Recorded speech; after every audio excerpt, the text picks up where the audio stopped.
And Real Madrid win 1-0. They are through to the quarterfinals of the Club World Cup. Very, very interesting game. So many talking points. So many talking points.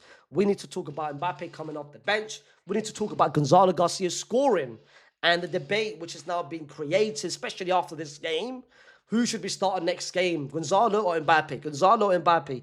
We need to talk about some of the good performances by some players, some average performance by other players, players that didn't even start and didn't even come off the bench. Rodrigo, and also the other team. Juve, for me, played pretty well across the whole 90 minutes. Two players who performed better than expected, a left winger and a goalkeeper who had an absolute masterclass in the second half. And also talk about the press conference. I don't know if you guys have seen it. I don't know if you maybe crushed your mind or whatever. They asked Xabi Alonso before the game started, and they asked him, they're like, Xabi Alonso, I know we're in the States. I don't know if you watch NBA. And Xabi Alonso said, yeah, I do watch NBA. And they asked him, they're like, if football implemented draft, NBA draft, if football implemented that, would you be happy with it? And who would you select as your number one pick? Like which player do you have in mind to select someone? And Xabi Alonso said it straight away, like, listen, if football implements a draft, I'll be more than happy. And he said it himself, like he said, and with the number one pick in the football draft, Real Madrid select Proton VPN to be the only VPN company to use. Proton VPN sponsors every single country, every single stream, over 115 countries, over 1,015 streams. What more do you want? Do you want ad-free? No buffering? No lags? Security? And every single streaming platform you can imagine. Netflix, Amazon, The Zone. I can keep going and going and going. So what are you waiting for? Scan the barcode. The link is in description. And Proton VPN will save your life the same way Gonzalo Garcia saved Real Madrid's life today with that exceptional header. But let's talk about, first of all, the first half.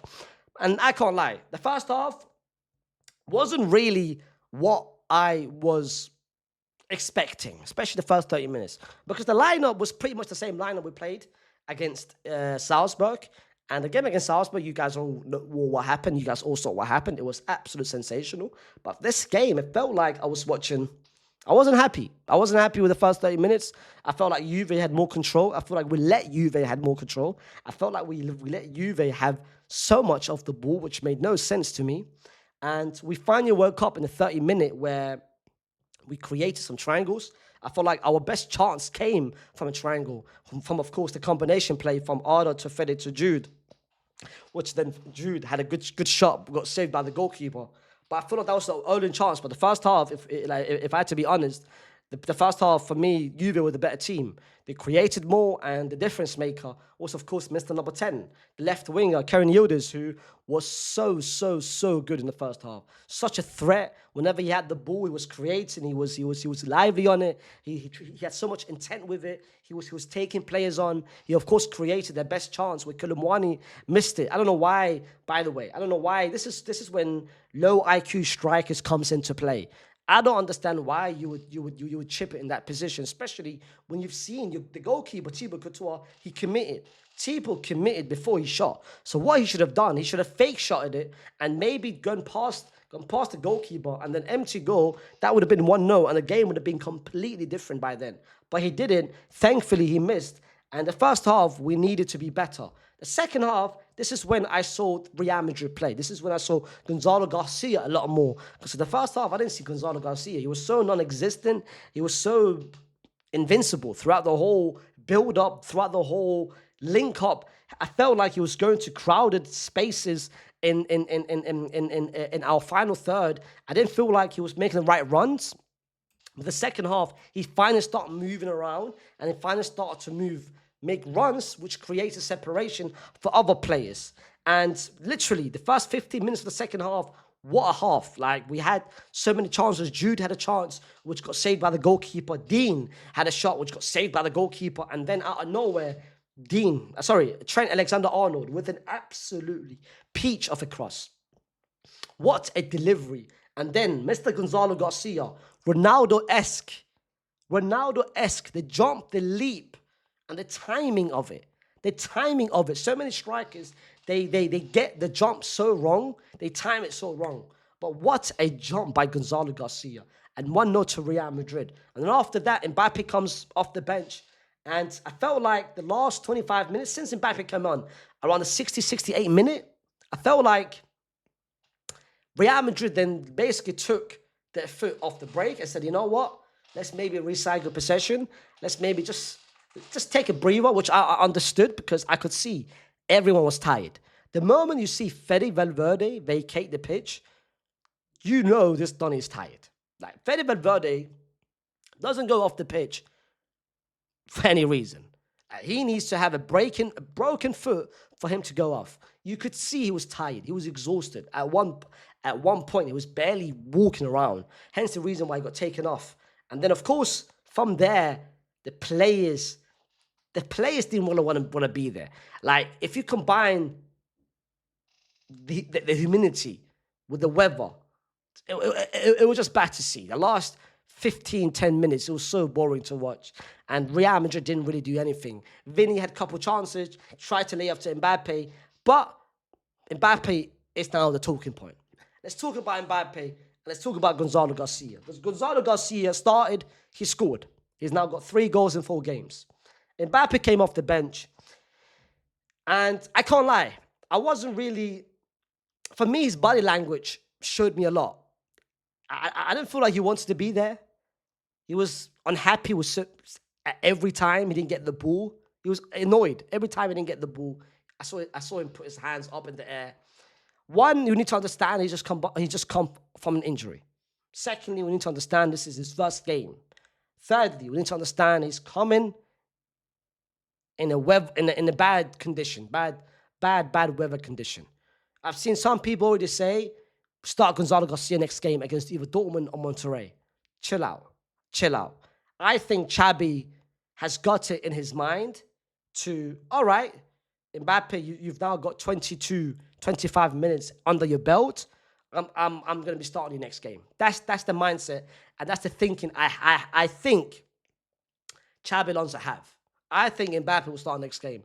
However, if Mbappe does start next game, I need him to press a lot more compared to what I saw in that 25 minutes of cameo. He didn't press at all. I didn't see him run around. I didn't see him... The other players understand. The other players just played 70 minutes of their own, 80 minutes of their own, and they're tired and they're very exhausted. You've just come off the bench. You're fresh. I expect you to run around, Ek. Especially now, you're much slimmer as well. Run around. I didn't see him press at all. I wasn't happy with his body language at all. Now, another player who didn't even play in Rodrigo. Rodrigo didn't even play this game. And with every game that goes by, you're starting to think and you're starting to realize that we might not see Rodrigo at Real Madrid next season. That Rodrigo's time at Real Madrid might come to an end very, very soon. I think after the Club World Cup, we are going to be seeing a lot more speculation and a lot more actual rumors coming in about Rodrigo leaving. Because I do think a move to Arsenal is looking like a possibility at this point. I don't think he will stay in. And I don't think he would want to stay if he's not getting no minutes. And if he's seen his manager, Xabi Alonso, going out in press conferences and selecting Proton VPN as the only VPN company to use. And also, Franco. This guy talks a lot about Franco and how he wants to use Franco when he comes next season. And you're starting to think that Rodrigo might be heading into a completely different direction. But let's talk about the performances for me, which I was impressed with. I saw some people in my last match review say, "Why are you not doing ratings?" It's the Club World Cup. The ratings will be officially back starting from next season. The Club World Cup, I'm not doing no ratings in the Club World Cup back. Let's be real. Thibaut Courtois, I think, had okay, good game. I mean, nothing really to talk about for Thibaut Courtois. He wasn't involved much for me. It was just okay. Rudiger, I wasn't impressed with. I wasn't impressed with. I felt like he was very slow. The run where Colomwani went past him was so easy. He tried. I noticed it by Rudiger. He tried to basically do the offside trap. The hesitation didn't help him, and even the second half, some bad decision making, bad awareness for me. I wasn't impressed with Rudiger, especially in this game.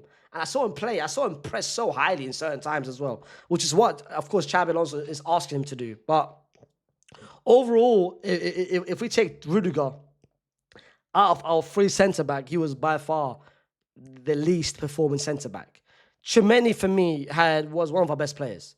Like, I don't know if you guys noticed it, we flipped the system. We changed the system after we scored into a 4-3-3. Whenever we had the ball, it was the two at the back, and Tchouaméni would then play as a defensive midfielder alongside Arda Güler. But when we didn't have the ball, then Tchouaméni would then drop as the third centre-back. And either system, he worked to perfection. This is why I said last week, he's a cheat code. He's a hybrid cheat code where any system now, 3 at the back, 2 at the back, this guy will be perfect. Other managers, they need a centre-back and they need a defensive midfielder. So maybe they will take out as a player and then bring on a defensive midfielder. With us, we don't need to do that because we literally have a person that is good to play defensive midfielder and that is good to play centre-back. So this guy is an absolute cheat code. Dean Huijsen, again, continues to perform very good every single game. The shot that he took, by the way, wow. I did not think he had this in him, bro. What a great shot, which, by the way, led to the corner, and the corner then a minute later led to the goal that we scored. What a shot by Dean.